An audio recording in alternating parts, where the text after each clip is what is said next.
This is where I was sitting during the genocide, exactly at this pier.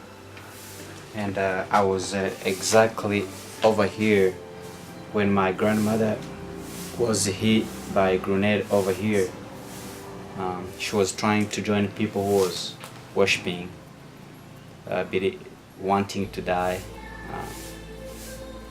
in prayers.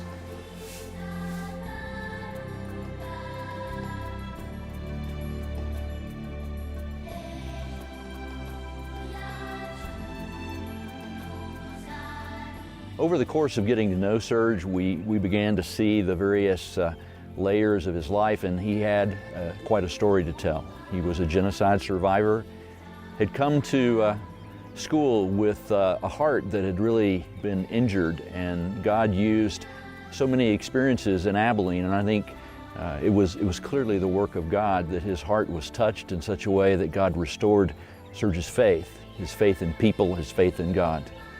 We began to hear about Serge's dream at that point. Serge had a dream, a passion, a heart.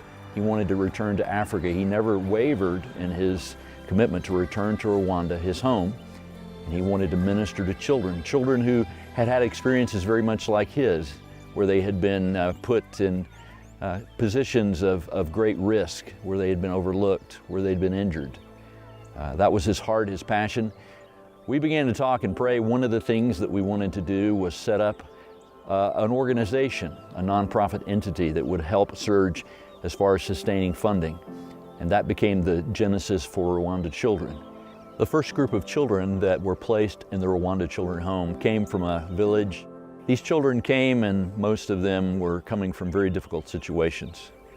In fact, I feel like several of the children perhaps would have died if they had not been able to find a place of refuge in the home. They were malnourished, they needed medical care, they were educationally behind. So those became our first group of children that we believe God led us to.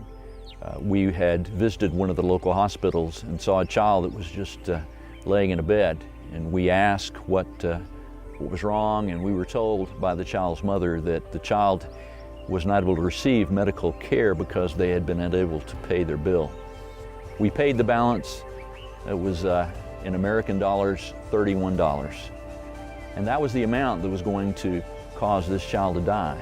We made sure at that point that the child received medical insurance. And so one of our ongoing desires is to see that there are no children that we have access to that are not given opportunity to have that medical insurance, so they're provided for throughout the entire year. And so what we see is an opportunity to take homes that will become loving places, a family, refuge, and healing for children, and put into those homes loving house parents that would care for those children. In fact, as I've looked at pictures of the children as we were placing them in the home and what they look like today, it's astonishing. God has done a mighty thing in the lives of those children. They are so healthy, they're happy. Their lives now are filled with possibilities and future.